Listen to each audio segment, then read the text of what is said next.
Hello, everyone. Welcome to the VUS Learning English podcast. My name is Anna, and I am so happy you are here with me today. If this is your first time listening, welcome. We are so happy to have you in our community. If you are a returning listener, thank you for coming back. It is always wonderful to share this time with you. Today we have a very special topic. It is a topic that many of you have asked about.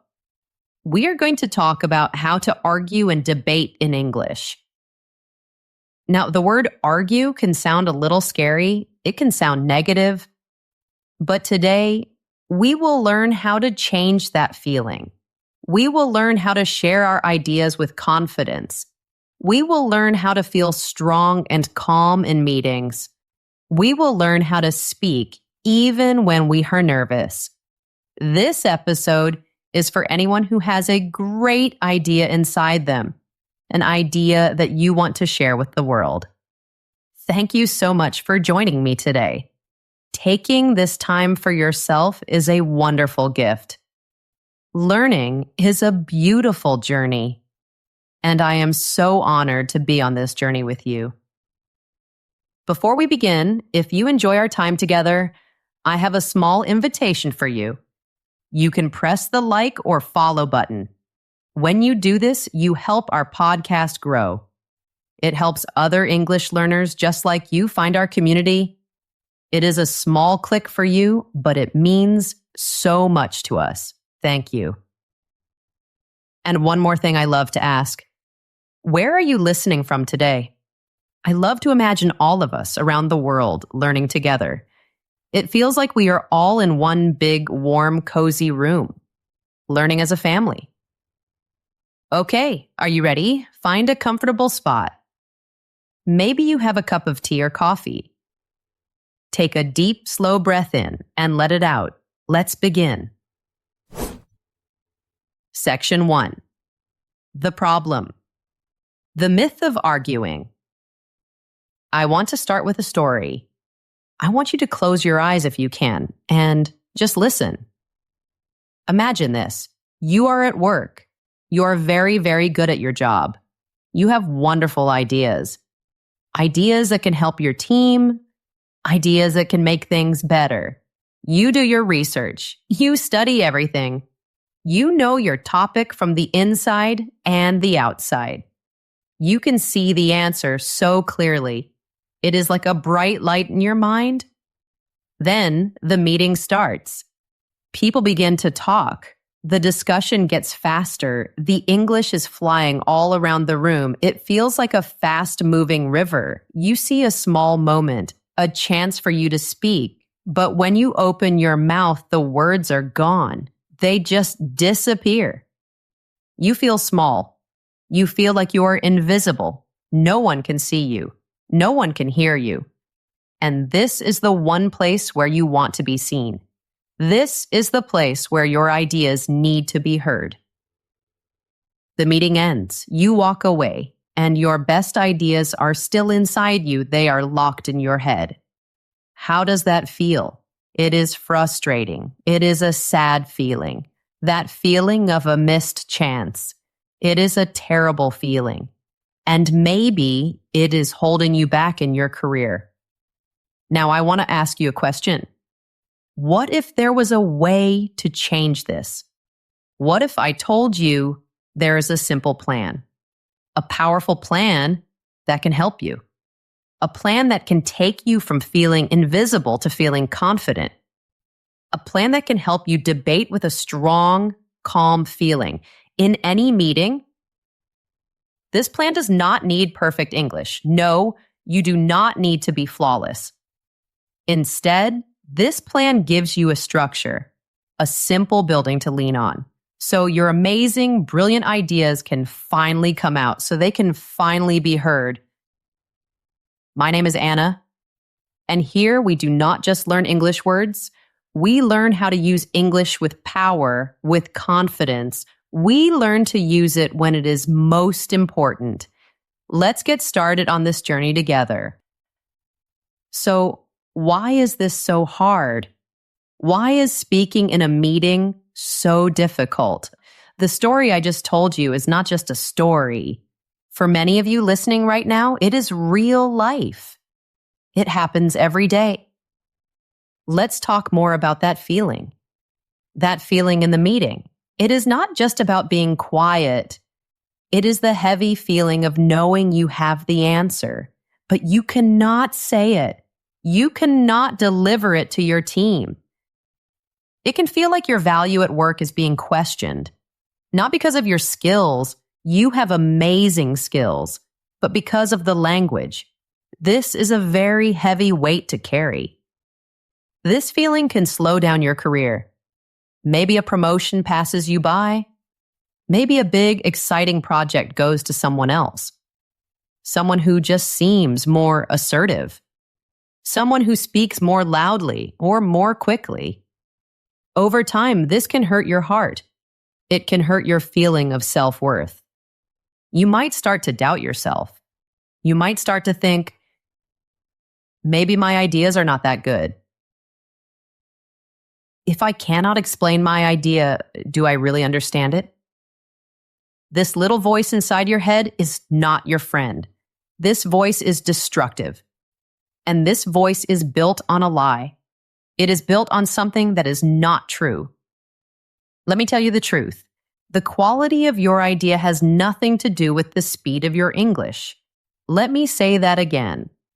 How good your idea is has nothing to do with how fast you speak English.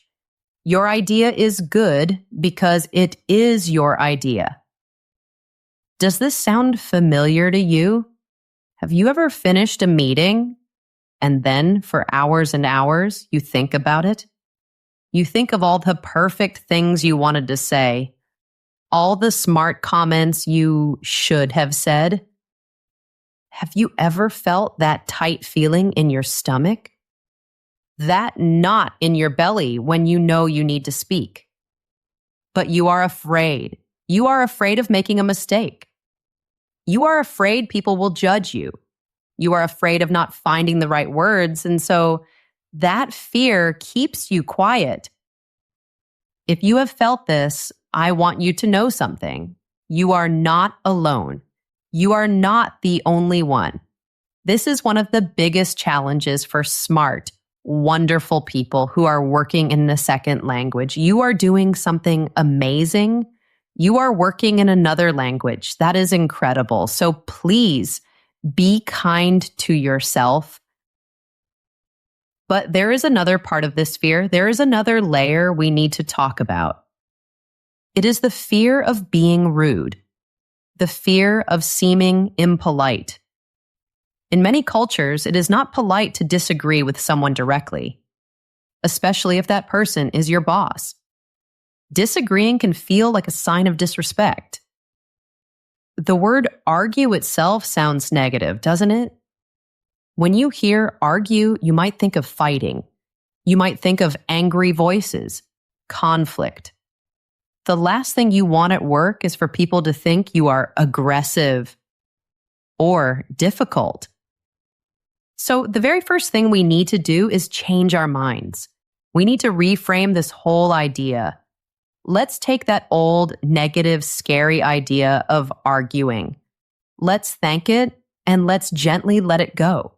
And let's replace it with something new, something positive, something helpful.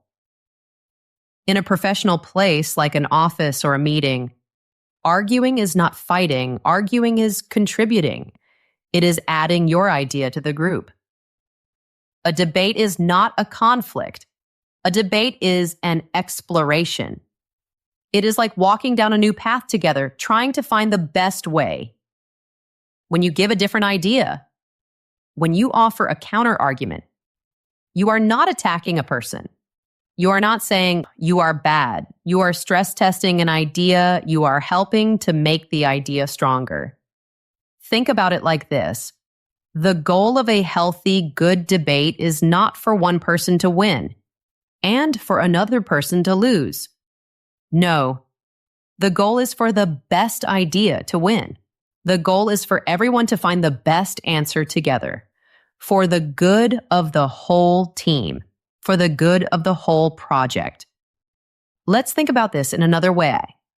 When you hold back your opinion because you are afraid, you are actually doing your team a disservice. You are not helping them. You are depriving them of your thoughts. You are keeping a valuable perspective away from them. Your unique background, your special experience, your different way of seeing the world. These are gifts. These are assets. Your team needs to hear what you think. They need your ideas to see the whole picture. Your silence is much more costly. It costs much more than any small grammar mistake you might make. A small mistake is okay, but a great idea lost forever is a true loss. The change begins in your mind. It is a small shift, a quiet turn. It starts when you stop seeing disagreement as a fight, and you start seeing it as a tool for making things better, a tool for progress. You are not being rude. You are being rigorous. You are being careful and thoughtful. You are not being difficult. You are being dedicated. You are showing that you care about finding the best answer. Once you truly believe this in your heart, the fear starts to get smaller. It starts to lose its power over you. You are no longer trying to win a fight. You are trying to solve a puzzle together with your team, and that is a beautiful thing. Section 2. The foundation mindset preparation. Okay, so we have reframed what it means to argue. It is not fighting. It is helping. It is not conflict. It is exploring. Now let's build the foundation for our confidence. Imagine you are building a house. You would never build a house on a weak foundation. The ground must be strong. The same is true for your arguments. The foundation must be strong. And this foundation is the work you do before the meeting even starts. This is your preparation. This is your secret power. This section has 2 parts. Part A is about your mindset. Part B is about your preparation. Let's start with Part A. Part A, the confidence mindset. Confidence is not something you are born with. It is not magic. Confidence is something you build, like a muscle. You build it every day with small actions. And this confidence is built on 3 core beliefs. 3 very important ideas. If you can, I want you to write these down. Put them on a small piece of paper, put them on your desk, look at them before every meeting. Are you ready for the first belief? Here it is. First belief, my opinion has value. Let's say it again. My opinion has value. Your way of seeing things, your perspective, is unique. No one else in the world has your exact experiences. No one else has your exact thoughts. This is necessary. A team where everyone thinks the same way is a weak team. They have a huge blind spot. They cannot see problems from different sides. Your different way of seeing a problem is not a weakness. It is a strength. It is a competitive advantage. It is a gift to your team. So before every single meeting, I want you to remind yourself, you can say it quietly to yourself. My perspective matters here. My voice is important in this room. My ideas have value. Okay, now for the second belief. This one is so important for staying calm. Second belief, we are debating the idea, not the person. Let's repeat that one too. We are debating the idea, not the person. This is so important. Imagine your colleague, maybe her name is Maria. Imagine Maria challenges your point. She disagrees with your idea. She is not saying you are wrong. She is not saying you are not smart. No, she is saying, I see a possible problem with that idea. She is talking about the idea, not about you. This separation is like a shield. It is a mental shield that protects your heart. It protects you from taking things personally. It helps you stay calm and logical. So when you feel that little sting, that feeling of ouch when someone contradicts you, I want you to take a breath, a slow, deep breath, and tell yourself this little sentence. This is not about me. This is about the project. We are just trying to find the best idea. This little thought will help you stay calm. It will help you stay focused. It will help you continue the discussion with a clear mind. Are you ready for the third belief? This one changes everything. Third belief. The goal is progress, not victory. Let's say it one more time. The goal is progress, not victory. A business meeting is not a game where one person wins and everyone else loses. It is not a zero-sum game. Think about it. If you win an argument, you convince everyone you are right. But then the project fails. Did you really win? No. Everybody loses. The company loses. Now imagine the other way. Imagine you lose an argument. Your idea is not chosen, but a better idea comes out of the discussion. And because of that better idea, the project is a huge success. Well, in that case, everybody wins. You win too, because you are part of a successful team. So you need to shift your goal. Change your goal from, I need to prove I am right, to, we need to find what is right. This changes your energy completely.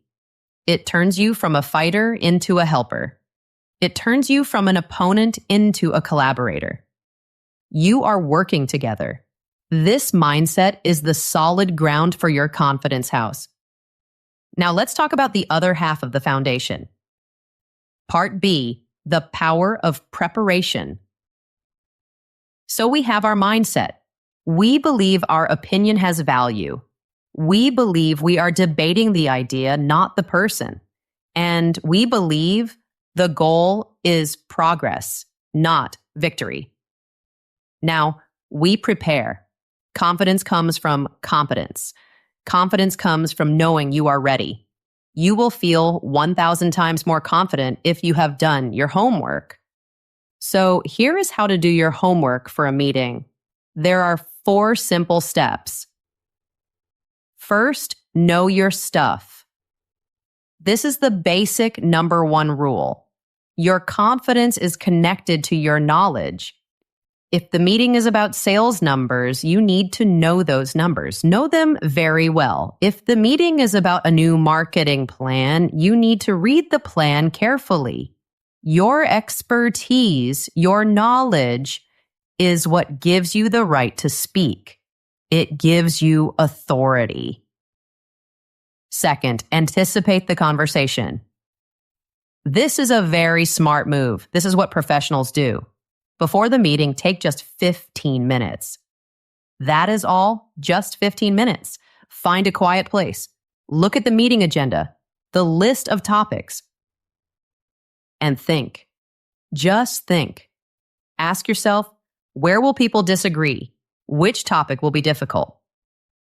Then think about who is in the room. Who will be at the meeting? Let's imagine.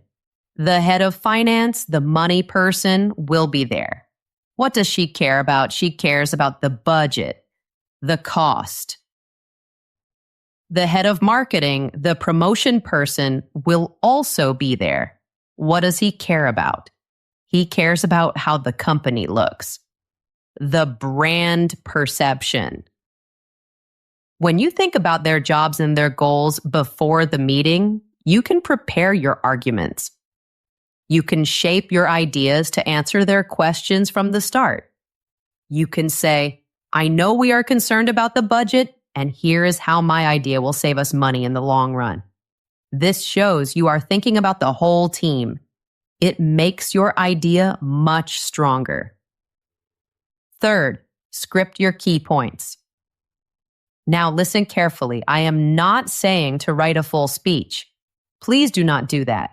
If you read a long speech, you will sound like a robot. It will not feel natural. But you absolutely should write down your 1 or 2 most important points. Write them as clear, simple sentences. For example, I believe we should focus on customer A first. My main point is that we need more time for testing. Think of these sentences as your islands of safety. Imagine the conversation is a fast-flowing river. It is chaotic. It is fast. You feel nervous. You can look down at your paper. You can see your island of safety, your simple sentence. And it helps you remember your core message. It helps you get back to what you really want to say. Fourth, and this is the most powerful preparation technique. This is my favorite one. Ask yourself why 3 times. For every important point you plan to make, I want you to challenge it yourself. Ask yourself why 3 times before anyone else can. When you do this, you build a chain of logic, a strong chain. And this chain is very, very difficult for anyone to break. Let's try it together. Let's imagine your main point is this. We need to invest in new CRM software. By the way, CRM software is just a computer program. It helps a company talk to its customers. So your point is, we need a new computer program for customers. Now you ask yourself the first why. Why? Number 1, because our current system is inefficient. Okay, this is a good start, but it is a little general. Inefficient is a big word. We can be more specific. So you ask again. Why? Number 2, because our team has to manually copy information. They copy it between 3 different computer systems. This causes a 15% error rate. And it wastes about 4 hours for each person every week. Wow, do you see that? That is so much better. You have specific data. You have numbers. 15% error rate. 4 hours per person. This is strong, but we can go deeper. Let's ask one more time. Why? Number 3. Because that lost time and that high error rate are hurting our customers. Our customer satisfaction scores went down 10% last quarter. This problem is stopping us from growing. It is stopping us from meeting our big goals for next year's. Boom. Now that is an argument. That is a powerful, logical story. You did not just say, we need a new program. You connected your idea to real problems, wasted time, unhappy customers, and big company goals. Do you feel the power in that? Now, when you are in the meeting and your boss asks, why should we spend money on this?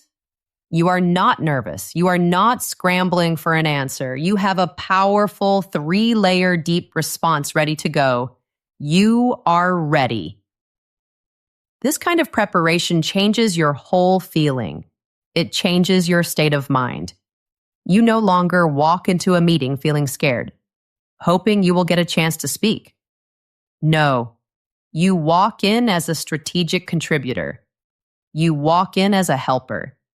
You walk in ready to go, ready to share your valuable ideas.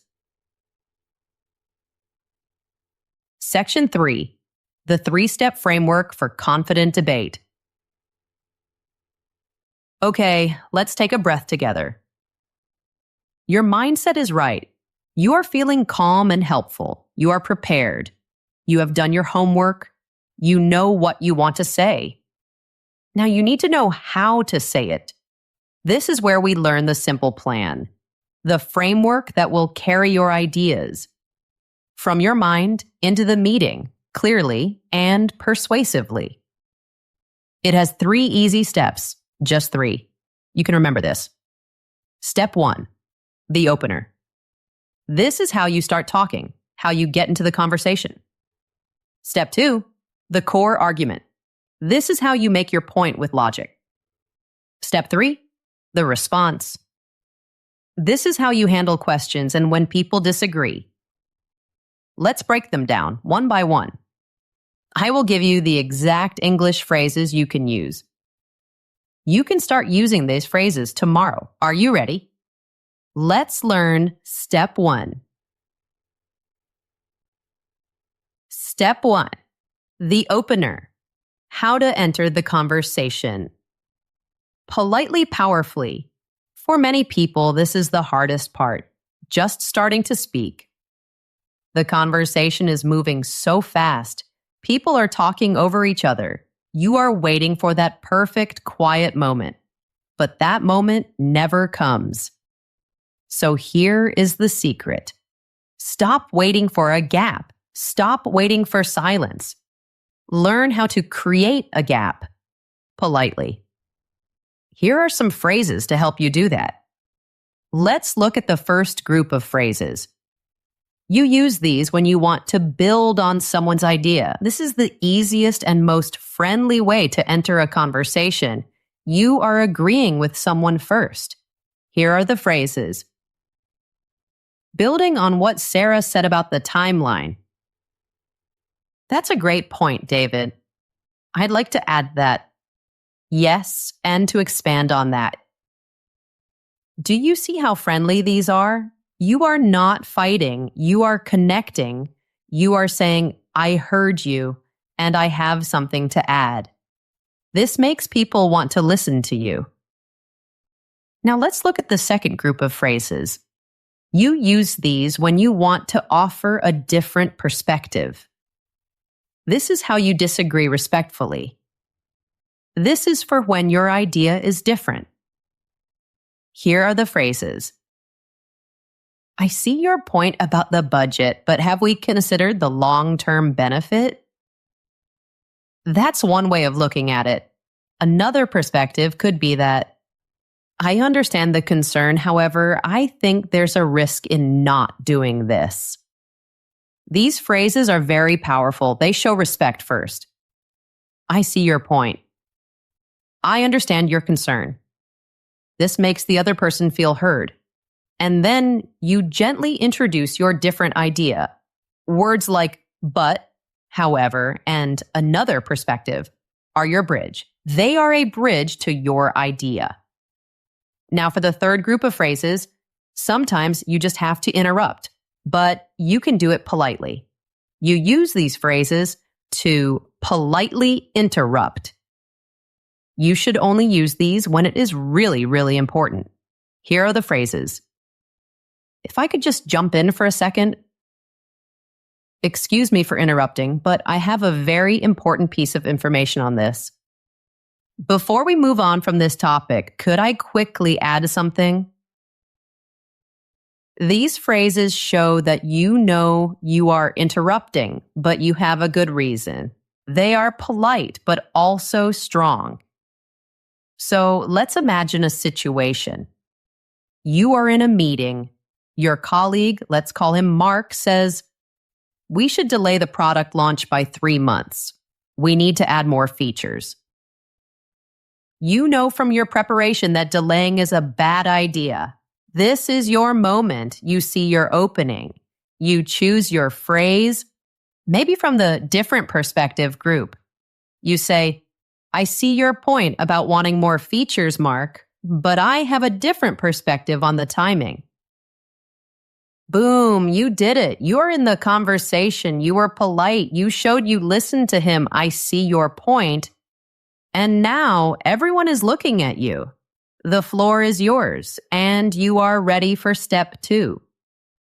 Step 2, the core argument, structuring your point with prep. You have the floor. You have everyone's attention. Now you need to be clear. You need to be logical. You need to be easy to understand. For this, we use a brilliant, simple method. It is called the PREP method. P-R-E-P. It is an acronym. That means each letter stands for a word. This method is so helpful. It makes your arguments clear, strong, and easy to remember. Here's what PREP stands for. P is for point. your main idea. R is for reason, why you believe your point. E is for example or evidence, proof that your reason is true. P is for point. You say your main idea again. Point, reason, example, point. It is like a hamburger. The point is the top bun. The reason and example are the delicious meat and vegetables in the middle. The final point is the bottom bun. It holds everything together. Let's use this prep method for our debate with Mark. Remember, Mark wants to delay the launch. You want to launch on time. You already said your opener. I see your point about wanting more features, Mark, but I have a different perspective on the timing. Now you continue with prep. First, P point. Start with your conclusion. Be direct, be clear. You say, I firmly believe we must launch next quarter as planned. That is your point. It is very clear. There is no confusion. Next, R reason. Now you explain why. Give the logic behind your point. You say, because our main competitor is launching a similar product 2 quarters from now. If we delay, we will lose our first mover advantage. First mover advantage just means the big benefit of being the first company to sell something new. So your reason is, if we are late, our competitor will win. Now the most important part.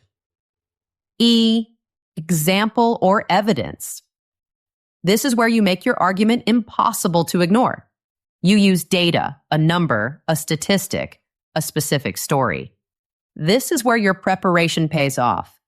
You say, our market intelligence report shows that the first company to launch in this category captures on average 60% of the market in the first year. We have seen this before. Remember Project Phoenix? We were 3 months late with that project. We only ever got 25% market share even though our product was better. The data is clear. Timing is critical in our market. Wow, just feel how powerful that is. You used a statistic, 60%. You used a specific example from your own company's history. Project Phoenix. This makes it real. It makes it emotional. People in the room remember the failure of Project Phoenix. They don't want to repeat it. Your evidence is very, very strong. And now to finish your prep hamburger, you repeat your point. P point. Restate your main point to make sure it sticks in everyone's mind. You say, and that is why it is absolutely critical that we launch next quarter. Let's put it all together now. Listen to how it flows from the opener to the end of prep. I see your point about wanting more features, Mark, but I have a different perspective. P. I firmly believe we must launch next quarter as planned. R. Because our main competitor is launching a similar product, and we'll lose our first mover advantage. E. Our market intelligence report shows first movers capture 60% of the market. When we were late with Project Phoenix, we only got 25% market share. The data is clear. Timing is critical. P.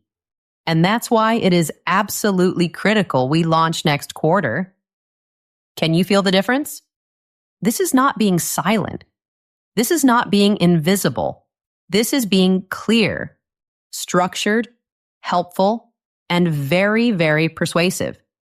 You can do this. Step 3, the response, how to defend. Rebut. You did it. You made your point brilliantly using the prep method. But the discussion is not over. The debate continues. Now people will ask questions. They will challenge your idea. This part can feel scary. It can feel like you are being attacked. But remember our mindset. They are not attacking you. They are testing the idea. And if you have a structure, a plan, You can handle this with total confidence. You can stay calm. There are two main tools for your response. Let's learn the first one. First, acknowledge and pivot. What does this mean? First, never get defensive. Don't get angry or upset. Your first move is always to show that you are listening. This is called acknowledge. 1. Acknowledge their point. This simple action calms down any tension. It makes the other person feel respected. You can use phrases like, "That's a valid point." "I understand your concern about." "I hear what you're saying about." 2. Pivot back to your frame. After you acknowledge, you need to gently turn the conversation back to your main idea. You use a transition word, a bridge word. Words like but, however, or and. For example, "That's a valid point about the risk. However, I believe the risk of not acting is even greater." 3. Reinforce with more evidence. This is where your Y times 3 preparation is so useful. You have more reasons and more data ready to go. Let's see it in action. Imagine another colleague. Her name is Susan. Susan says, "But if we launch next quarter, we risk launching with bugs. We risk launching an inferior product." This is a good point, a valid concern. So you don't argue. You use the acknowledge and pivot method. Here is how you respond. You start with acknowledging. 1. "That's a valid point, Susan. We all want to launch the best product possible." See, you agreed with her. You are on the same team. Now you pivot. 2. "However, I think we are confusing a perfect product with a winning product." This is a brilliant reframe. You are changing the way everyone thinks. Perfect versus winning. Now you reinforce with new information. 3. "The data shows the winning product in our market is the one that gets there first. We can add more features and fix bugs in version 1.2 and version 2.0 with software updates, just like our most successful competitors do." That is a masterful response. You acknowledged her concern. You reframed the debate. And you strengthened your argument with more evidence about software updates. You stayed calm. You were respectful. You were strong. Now, for the second tool you can use when responding, this one is very smart. Second, use the power of the clarifying question. Sometimes the best response is not a statement. The best response is a question. Asking a good question does two things. First, it buys you time to think. Second, it often helps the other person see a problem in their own logic. Here are some powerful clarifying questions you can use. Could you elaborate on what you mean by too complicated? Can you give me a specific example of what you're worried about? Let's imagine someone in the meeting says, "Your plan is too risky." This is a very general comment. Risky can mean many things. Instead of just defending your plan, you can ask a clarifying question. You can ask, when you say risky, which part concerns you the most? Is it the financial risk, the technical risk, or the market risk? This is a fantastic question. It forces the other person to be specific. They can no longer use a vague, general word like risky. They have to tell you exactly what they are worried about. And once they give you a specific point, you can address it. You can answer it by mastering this 3-step framework: the opener, the prep method, and the response. You now have a complete system, a full plan for any debate. You know how to get into the conversation. You know what to say when you have the floor.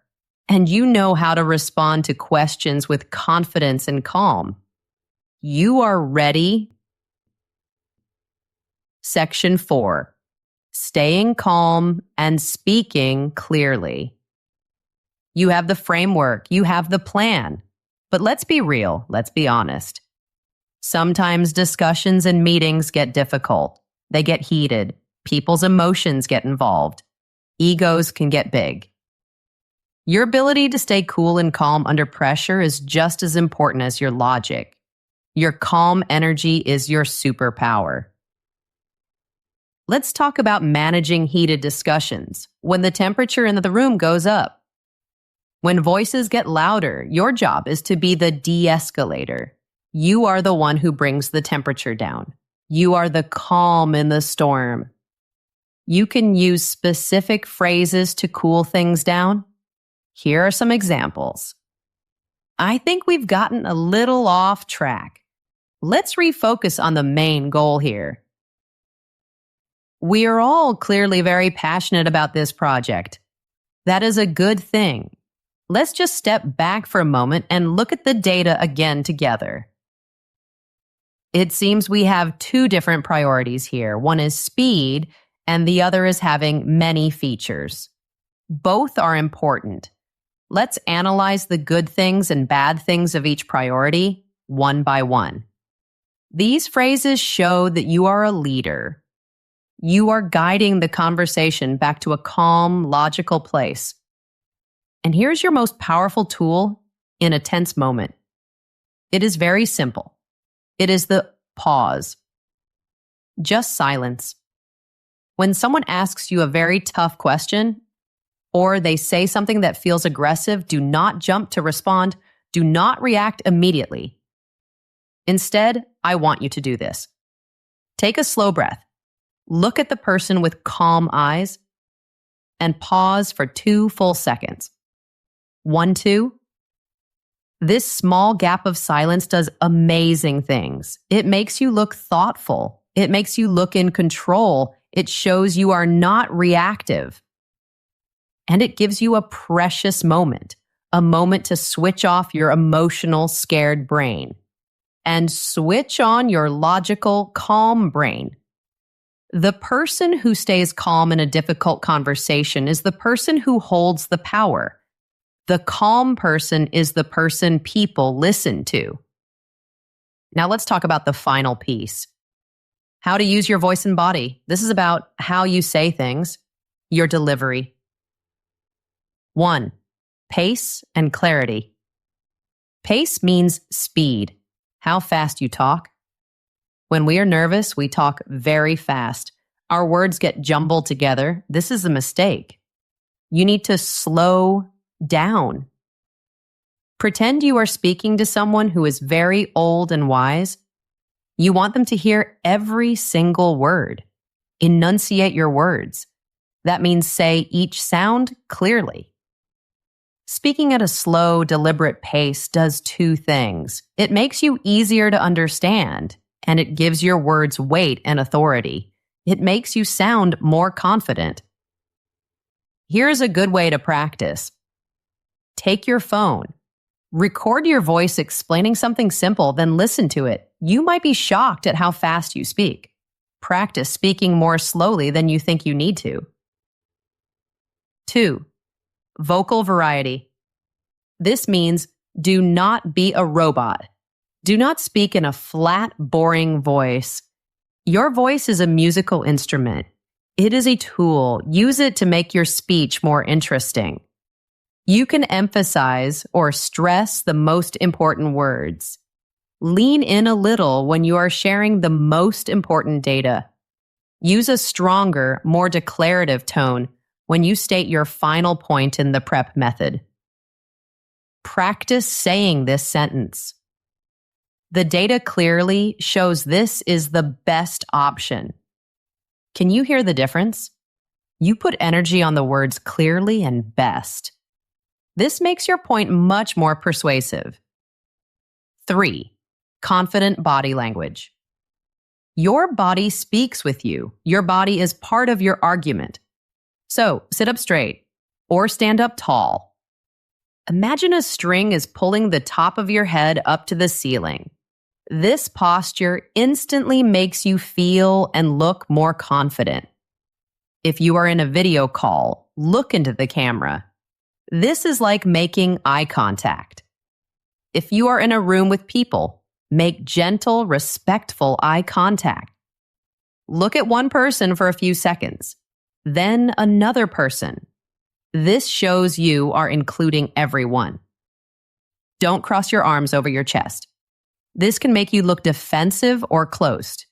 Keep your arms open. You can rest your hands on the table. You can even use hand gestures. Open gestures. With your palms up, look friendly and honest. You can even tick off points on your fingers. There are 3 main reasons for this. First, you hold up 1 finger. Second, you hold up 2 fingers. And third, you hold up 3 fingers. This makes you look organized, clear, and in command of your information. Your body is helping you tell the story. Wow, we have covered so much today. We have learned so much together. But remember, knowledge is only potential power. It only becomes real power when you use it, when you take action. So here's my question for you today. Of all the wonderful, useful phrases we talked about, all the openers, all the clarifying questions, which one phrase will you try to use in your very next meeting? Just one.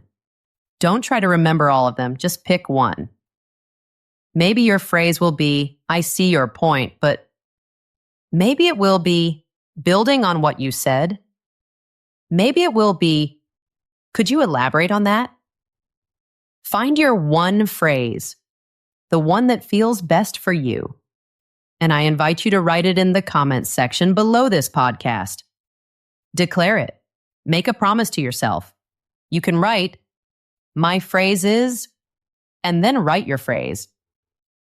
The simple act of writing it down and sharing it makes you much more likely to actually do it. It's a small step of courage. I promise you. I read every single comment, and I would love to see what you are going to put into action. Let's support each other.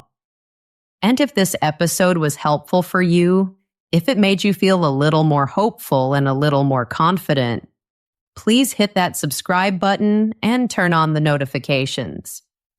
I have so many more helpful topics I want to share with you, and I don't want you to miss what's coming next. Thank you. Let's take a moment to breathe and recap. Let's remember the powerful system we have built together today. It all starts with the foundation, a strong foundation made of 2 parts, a confident mindset and thorough preparation. Then when you are in the meeting, you execute the 3-step framework, a simple plan. Step 1, you use a polite opener to enter the conversation. Step 2, you structure your idea with the simple and clear prep method. Point, reason, example, point.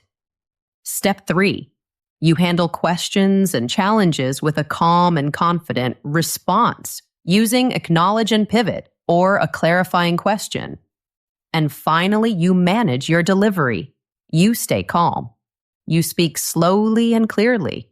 And you use strong, confident body language. Do you remember that feeling from the beginning of our episode? That feeling of being invisible in a meeting. The frustration of having your best ideas trapped inside your head. That does not have to be your story anymore. That chapter can be closed. Your ideas are too valuable to stay silent. Your voice deserves to be heard. It was never about having perfect, flawless English. It was never about that.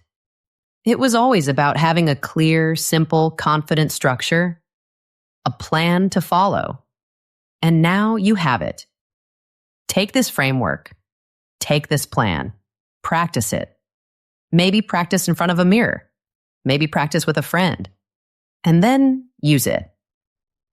Go into your next meeting, not with fear, but with a plan. Go into your next meeting ready to contribute, ready to help, ready to share your wonderful ideas. Thank you so much for investing this time in yourself today. It was an honor to be your guide. Remember to be patient with yourself. Learning is a journey, not a race. Every small step is a victory. Keep going. You're doing an amazing job. If you have a moment, please leave a comment. Tell me which phrase you will use, or just say hello and where you are from. I love hearing from you. And please like and subscribe if you haven't already. It helps us so much. Take care of yourself and keep letting your light shine. Goodbye for now.